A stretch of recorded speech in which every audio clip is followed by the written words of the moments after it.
ایک گاؤں میں کمال نام کا آدمی رہتا تھا۔ اس کی بیوی اور 3 بچے تھے۔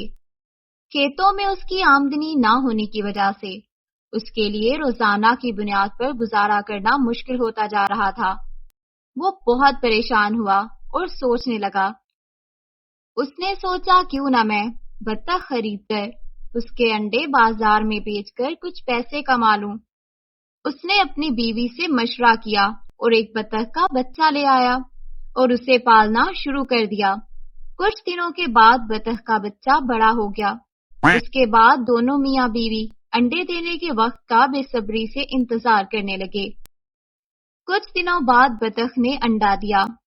دونوں نے قریب جا کر حیرت زدہ نظروں سے انڈے کو دیکھا، کیونکہ یہ بطخ کا عام انڈا نہیں لگ رہا تھا، خالص سونے کا انڈا تھا۔ یہ منظر دیکھ کر وہ دونوں بہت خوش ہو گئے۔ وہ لوگ مفلسی سے چھٹکارے کا سوچ کر ہی بہت خوش ہو گئے اور جوش و خروش سے ناچنے لگے۔ اس کے بعد بطخ ہر روز سونے کا انڈا دینے لگی۔ میاں بیوی روزانہ بازار میں انڈے بیچتے اور خوب پیسے کمانے لگے۔ تھوڑے ہی عرصے میں وہ دولت مند ہو گئے۔ سب کچھ ٹھیک چل رہا تھا، لیکن ایک دن لالچ نے میاں بیوی کے دماغ میں دستک دی۔ دونوں سوچنے لگے کہ یہ بطخ روز سونے کے انڈے دے رہی ہے، ممکن ہے اس کے پیٹ میں سونے کے اور بھی بہت انڈے ہوں گے۔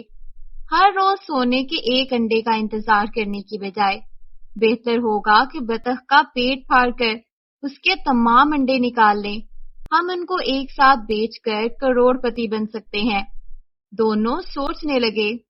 میاں بیوی نے بغیر کسی سے مشورہ کیے بطخ کاٹ کر ایک ساتھ تمام انڈے نکالنے کا منصوبہ بنایا اور ایک دن موقع دیکھ کر بطخ کا پیٹ پھاڑ ڈالا۔